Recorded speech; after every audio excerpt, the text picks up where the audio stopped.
iniciar con nuestra primera sesión. Primeramente me presento, para mí es un gusto conocerlos.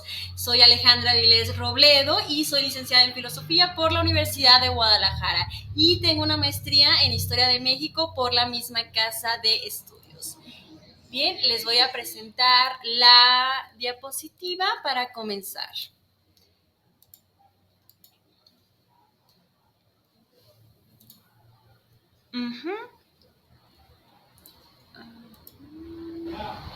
Bien, entonces, estimados estudiantes, les doy la más cordial bienvenida al curso de Historia Novohispana.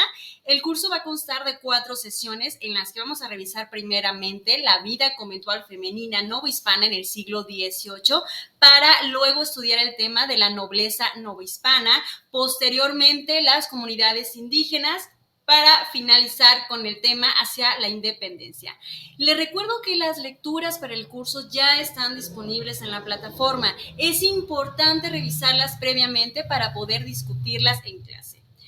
En esta primera semana abordaremos el tema de la vida conventual femenina novohispana, esto en el siglo XVIII, y el objetivo de esta clase será analizar el papel de la mujer y del convento como institución dentro de la Nueva España. Así también podremos identificar los ideales femeninos que a la Iglesia le interesaba que se reprodujeran entre las mujeres durante dicho periodo. Pero ¿por qué es importante ahondar en la vida conventual femenina durante ese siglo? Ustedes se preguntarán. Bueno, pues porque nos permite comprender cuál era el modelo a seguir de las mujeres en ese tiempo. Entonces, estaríamos analizando un sector clave de la población novohispana. Esto no quiere decir que todas las monjas, que todas las mujeres eran monjas, sino que las esposas de Cristo, a final de cuentas, pues fueron un punto de referencia crucial en la vida de las mujeres. Bien, para ilustrar esto me gustaría retomar una cita, abro cita. Los padres de doña Sebastiana procuraron criar a sus hijos con la utilísima leche del temor tanto de Dios y cristianas costumbres. Por eso lograron que fuesen sus hijos hijos de bendición. Cierro cita. Esta cita la retomo de la biografía de Sor Sebastiana, Josefa de la Santísima Trinidad, que fue escrita por Fray Joseph Eugenio Valdés. Y ustedes se preguntarán, bueno, ¿por qué resulta tan significativa esta cita? Porque justamente evidencia los ideales religiosos que debían replicarse en las familias de la sociedad novohispana. Sor Sebastiana, desde muy temprana edad, eligió ser esposa de Cristo, pero no solamente ella, sino su hermana y su hermano Fray Miguel de Maya, que también eligió dedicar su vida a Dios, lo cual evidentemente se presume como un logro o una victoria de los padres. Cabe mencionar que fue el hermano de Sor Sebastiana quien solicitó que se escribiera la biografía sobre su hermana, Sor Sebastiana. Por ello, el caso de esta monja del siglo XVIII resulta muy útil para ilustrar los ideales y los modelos femeninos que la misma sociedad deseaba. Comenzamos. Durante el periodo colonial, la Iglesia imponía sus modelos e ideales que debían ser reproducidos en la sociedad.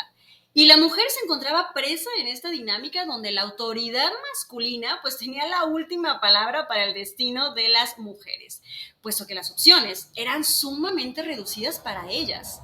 Labrín menciona que el claustro en el Nuevo Mundo pues adquiría también un importante significado simbólico, el cual era el triunfo de la cristiandad sobre las creencias paganas de los indígenas. Y todo convento edificado entonces en el virreinato de la Nueva España, claro, fue un símbolo de poder y triunfo.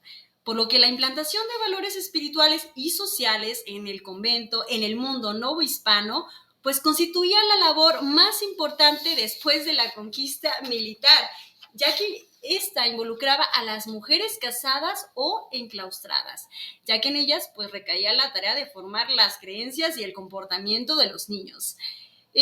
Asimismo, Labrín señala que estas instituciones pues formaron parte del trasplante cultural de España y de Europa al Nuevo Mundo, y que la cristiandad era representada a través de estos símbolos arquitectónicos, que se encontraba en una tierra pues parcialmente evangelizada. Sobre lo anterior, Los conventos definitivamente fueron un distintivo social y espiritual durante el siglo XVIII, como bien lo destaca la historiadora.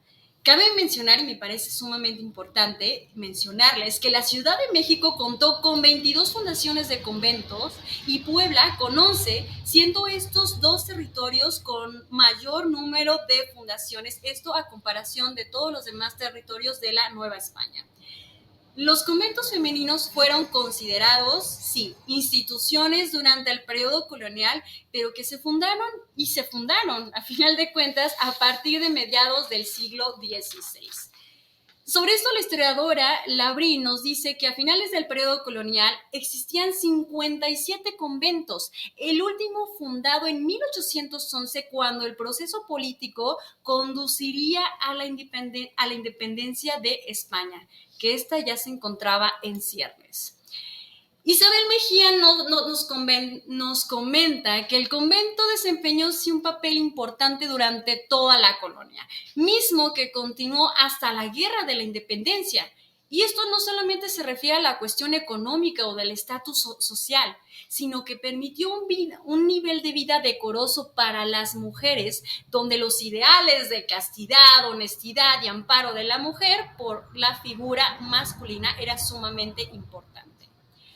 Labrín menciona, también es importante esta cuestión, que para entender el mundo de los conventos femeninos entre fines del siglo XVI y fines del siglo XVIII, pues debemos aceptar que la decisión de ingresar al convento pues se inserta en un problema histórico complejo. Esto conformado por una trama de circunstancias económicas, familiares, religiosas y personales. A lo que una novicia se obligaba al pronunciar los votos de profesión, pues era a una forma de vida completamente diferente a que se hubiera decidido tomar el matrimonio y ejercer esta cuestión de la maternidad. Y sobre este punto voy a retomar algunas cuestiones muy importantes. Una de ellas es la solicitud oficial de ingreso al claustro, donde la novicia tenía que establecer o manifestar esta inclinación de llevar una vida religiosa. Esto desde muy temprana edad. Definitivamente habían otro tipo de motivaciones que luego lo podemos retomar. Bien, las mujeres aquí debían de cumplir con al menos 4 condiciones para poder ingresar al convento. La primera de ellas era la limpieza de sangre, que era propia de la ascendencia española. Aquí la raza fue un factor importante desde mediados del siglo XVI y no todas las mujeres pues podían ingresar, ya que pues se les daba el beneficio al ingreso del convento a las españolas y mestizas, esto a comparación de las mujeres indias. Entonces el factor de raza fue el criterio definitivamente más estricto concebido por los patrones conventuales, aunque sin duda no fue el único. En segundo lugar, estaba el del nacimiento legítimo. Y eso que desde el siglo XVII los nacimientos fuera del matrimonio eran muy comunes, incluso entre los descendientes de los españoles. Por nacimiento legítimo vamos a entender que se entendía esta concepción dentro del matrimonio santificado por la Iglesia, y este constituía pues un signo de cumplimiento del orden social. La juventud y la virginidad ocupaban este tercer lugar en las condiciones para profesar, puesto que convertirse en una monja pues no era cualquier cosa, se necesitaba fuerza, determinación, entusiasmo, adaptabilidad, y eso es lo que se esperaba de cierta manera de una mujer joven.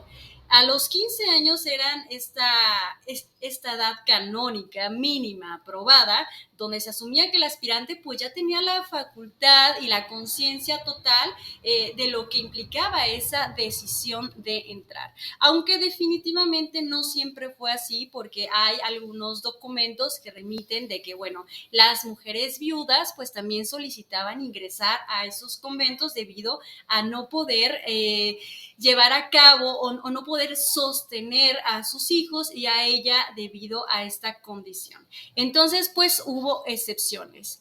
Y por último, La cuarta cualidad o condición para profesar era la dote, que debían pues aportar para poder contraer nupcias espirituales.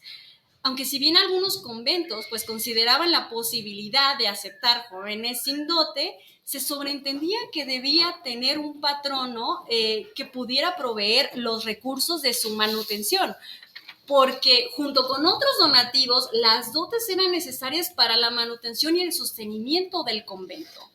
Ahora bien, vamos a compartir, les quiero compartir un documento, el que les había referido sobre la biografía de Sor Sebastiana Josefa de la Santísima Trinidad, porque me parece muy ilustrativo el poder mostrarles, bueno, esta biografía donde se resaltan todos los cuatro requisitos para poder ingresar al convento, ya que en reiteradas ocasiones Valdés, quien fue el biógrafo de la monja, pues reitera la virginidad, la santidad, la castidad de la monja, pero también estas ganas de ella por ingresar desde muy temprana edad al convento. Entonces ya posteriormente podríamos revisar con mayor detenimiento esta biografía, pero por lo pronto esta es un testimonio que nos permite ver que estos cuatro requisitos sin duda eran muy, muy importantes. Bien, entonces continuamos con la presentación. En conclusión, para poder ser esposas de Cristo durante el siglo XVIII, tenían que recorrer las jóvenes un camino larguísimo, donde en ocasiones había cierta flexibilidad porque existían las excepciones, pero en otras definitivamente no, y se quedaban fuera. Se les cerraban las puertas del convento. Y si estas condiciones les parecen un tanto complicadas por cumplir, y lo fueron para muchísimas jóvenes que se quedaron fuera de estos conventos, una vez entrando al convento de novicia y al tomar los votos, las cosas no se ponían más fáciles, sino todo lo contrario. Ser esposa de Cristo implicaba sacrificio, devoción, fe, renuncia, días de ayuno, mortificaciones físicas, donde la cuestión emocional y la espiritual también se veían afectadas a final de cuentas, donde padecían enfermedades debido a estas mortificaciones. Pero sin duda para ellas la satisfacción de poder compartir su vida con su esposo, un ser divino como Cristo, pues debía ser una satisfacción inimaginable.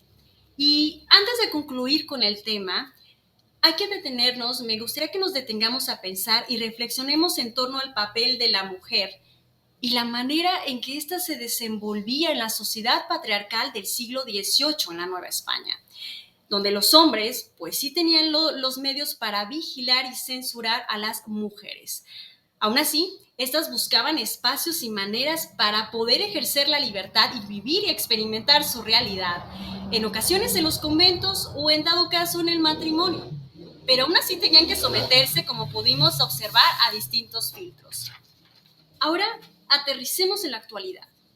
¿Existe, ustedes creen, que existe alguna continuidad con estas mujeres del siglo XVIII? ¿El sexo y el género siguen importando en las oportunidades laborales? Si es que existen, ¿cuáles serían los filtros por los que actualmente una mujer tiene que atravesar para vivir plenamente su profesión? O elegir algo tan sencillo como qué hacer con su cuerpo y su sexualidad. Pues con esta reflexión vamos a cerrar esta primera sesión y les comparto todos estos recursos bibliográficos. Si les interesa, se los puedo compartir en caso de que los necesiten o quieran consultarlos. Entonces, por el día de hoy terminaríamos nuestra primera sesión. Muchas gracias y dejo de compartir pantalla.